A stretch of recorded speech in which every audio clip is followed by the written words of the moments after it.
অবৈধ দখল মুক্ত। 2 নম্বর হচ্ছে যে ভরাট হয়ে আছে এইটা খাল পুনঃখনন ছাড়া জলাবদ্ধতা পুরোপুরি নিরসন করা সম্ভব হবে না। ওই কালভার্টের ব্যবস্থা খুব তাড়াতাড়ি কম সময়ের ভিতরেই হবে বলে আমরা প্রত্যাশা করি। মাদকের উৎস খুঁজে বের করে সেটাকে বন্ধ করার জন্য কার্যকর পদক্ষেপ নিতে হবে। গ্যাস সমস্যাটাও ন্যাশনাল সমস্যা, এটা সংসদে অনেকেই বলেছে। ঢাকা 4-এর এই জলাবদ্ধতা এটা দীর্ঘদিন থেকে চলে আসছে। মূলত এই জলাবদ্ধতার স্থায়ী সমাধান যদি করতে হয় তাহলে আমাদেরকে ঢাকা 4-এর ভিতরে যে খালগুলা রয়েছে এই খালগুলা ভরাট হয়ে আছে, কিছু অবৈধভাবে দখল হয়ে আছে। এই অবৈধ দখল এবং যেটা ভরাট হয়ে আছে এইটা অবৈধ দখল মুক্ত। 2 নম্বর হচ্ছে যে ভরাট হয়ে আছে এইটা খাল পুনঃখনন ছাড়া জলাবদ্ধতা পুরোপুরি নিরসন করা সম্ভব হবে না। যেহেতু এই খাল পুনঃখনন এটা একটু সময় সাপেক্ষ, বড় একটা বাজেটের বিষয়। এ ব্যাপারে আমি ইতিমধ্যে সংশ্লিষ্ট মন্ত্রণালয় চিঠি দিয়েছি, ডিউ লেটার দিয়েছি। এটা হয়তো যেহেতু সময় লাগবে আর বর্ষা মৌসুম একেবারে নিকটে, এই জন্য আমাদের যে ড্রেনগুলো আছে এগুলাকে পরিচ্ছন্ন রাখার মাধ্যমে আমরা কিছুটা এই জলাবদ্ধতা উপশমের জন্য আমরা চেষ্টা করছি। সেচের যে মেশিনগুলো আছে এই মেশিনগুলো যাতে অ্যাক্টিভ থাকে, সবগুলা প্রয়োজনে আরো বাড়ানোর ব্যাপারেও আমরা চেষ্টা করে যাচ্ছি।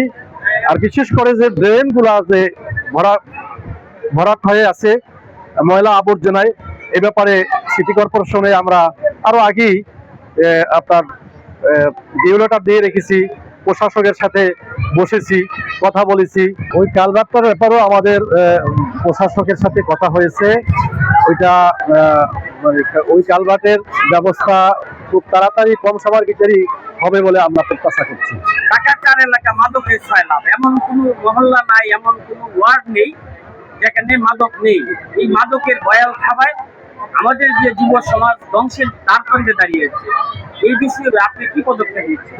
মাদকের বিষয়টা আসলে এটা একটা ন্যাশনাল সমস্যা হয়ে গেছে। এই ন্যাশনাল সমস্যার ব্যাপারে আপনারা ইতিমধ্যে লক্ষ্য করছেন যে সংসদে প্রায় সদস্যরাই বলেছে। আমি সংসদে যতটুকু সময় পেয়েছি কথা বলেছি, তার ভিতরে 1 নম্বর পয়েন্ট আমার মাদকের বিষয় ছিল।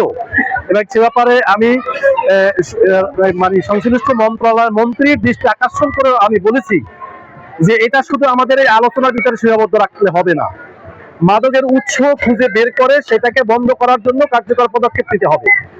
আন্তর্জাতিক উৎস থেকে এই মাদক অনুপ্রবেশ ঘটে, সেটা বন্ধ করতে হবে। এরপর এলাকা ভিত্তিক যারা এই মাদক ব্যবসার সাথে জড়িত তাদেরকে চিহ্নিত করে আইনের আওতায় নিয়ে আসতে হবে। এই দুইটা যদি করা যায় তাহলে সিংহভাগ মাদক বন্ধ হয়ে যাবে।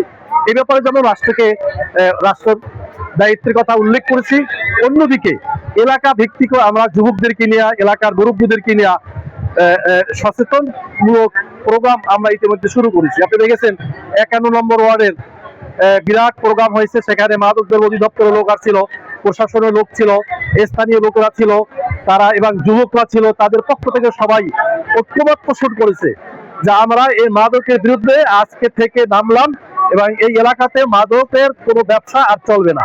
ইভেন এরকম বলা হয়েছে যিনি মাদকের সাথে জড়িত যে ব্যবসায়ী তিনি যেই বাড়িতে থাকবেন সেই বাড়িওয়ালাদেরকেও আমরা বলেছি যদি আপনারা এর প্রশ্রয় দেন তাহলে আপনাদেরকে এর দায়ভার নিতে হবে।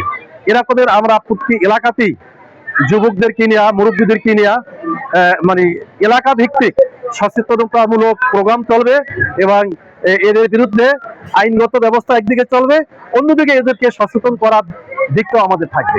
দুইটার সমন্বয় আমরা চাই এই ঢাকা 4-কে মাদক মুক্ত ঘোষণা করতে ইনশাআল্লাহ। এই গ্যাস সমস্যা কি অচিরেই সমাধান হবে? গ্যাস সমস্যাটাও ন্যাশনাল সমস্যা, এটা সংসদে অনেকেই বলেছে। এরপরেও আমরা তিতাসের সাথে যোগাযোগ রাখছি কিভাবে সার্ভিসটা আপ টু দ্য মার্কে না হলেও যে এলাকায় একেবারে গ্যাস নাই সেই এলাকাটাকে গ্যাস পৌঁছানো, এবং যদি গ্যাস এরকমের হয় যে না এটা আমাদেরকে রোস্টার করে দিতে হবে সেটাও বলেছি। আপনারা তাহলে রোস্টার করে দেন যে আপনার কোন সময় কোন এলাকায় থাকবে, রাখতে মানে থাকবে না সেইটা চিহ্নিত করে আপনারা প্রয়োজনে সরবরাহ করেন। কিন্তু এভাবে তো একটা দেশ চলতে পারে না। এ ব্যাপারে জ্বালানি ও খনিজ সম্পদ মন্ত্রণালয়ের মানে আমাদের কথা হয়েছে, তিতাসের সাথে কথা হয়েছে। পাশাপাশি আমরা এইটার ন্যাশনাল সমস্যা, যেহেতু ন্যাশনালি এটাকে অ্যাড্রেস করে আগামীতে হয়তোবা একটা সিদ্ধান্ত আসবে ইনশাল্লাহ।